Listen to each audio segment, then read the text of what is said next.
So you have the property in contract, now what? This is another area that I see so many new investors get into, and especially that are transitioning from the residential space and moving into the commercial space, is there's no guardrails in the commercial real estate space. It is buyer beware. Residential has a lot of disclosures.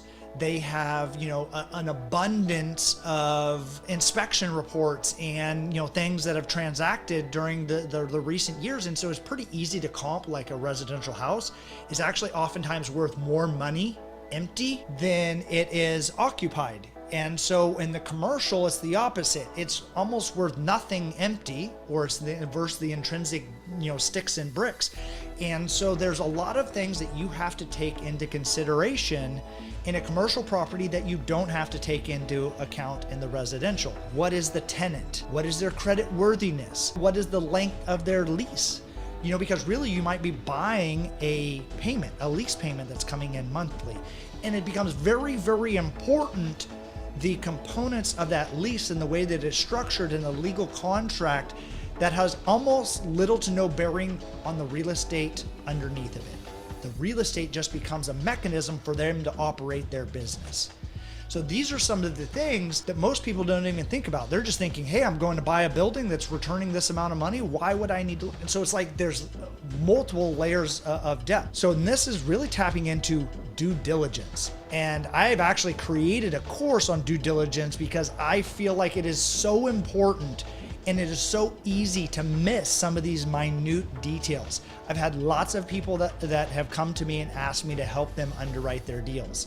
Some of them have been good deals. Some of them have been amazing deals, but they had something wrong with them in due diligence. Had they bought that, or subsequently properties that I've looked at that they bought, that you could give me them for free and you would still lose millions of dollars. That's a big deal. And so what is that? A phase one. What is a phase one? A phase one is an environmental inspection. And so oftentimes commercial buildings, or even in a commercial zone, could have contaminations to the site. A dry cleaner could have been there. They use all kind of chemicals. Dry cleaners are super notorious for the chemicals that they use to clean clothes. More so than a gas station. Like most people think, oh, it's a gas station. Oh, that's terrible.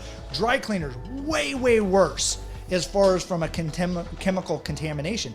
And if you now are the owner of that property and you're subject to cleaning it up, you're responsible. It doesn't matter if someone did it 10 years ago, 20 years ago, 100 years ago, you are responsible and on the hook to clean up that property. So we see this from people that are getting into seller financing or creative financing, or just these mechanisms where they think, oh, it's super easy. Like I can get it for cheap. Well, yeah, you can get it for cheap, but you could also be on the hook for millions of dollars of environmental cleanup in perpetuity for the next 10 years. And so a due diligence checklist allows you to go down, and it's a 72-step checklist. And the reason I use a checklist is the same reason that pilots use a checklist or surgeons use a checklist, is because it's super easy to forget some of these little nuanced things. And if you just, think, oh, I'll remember that.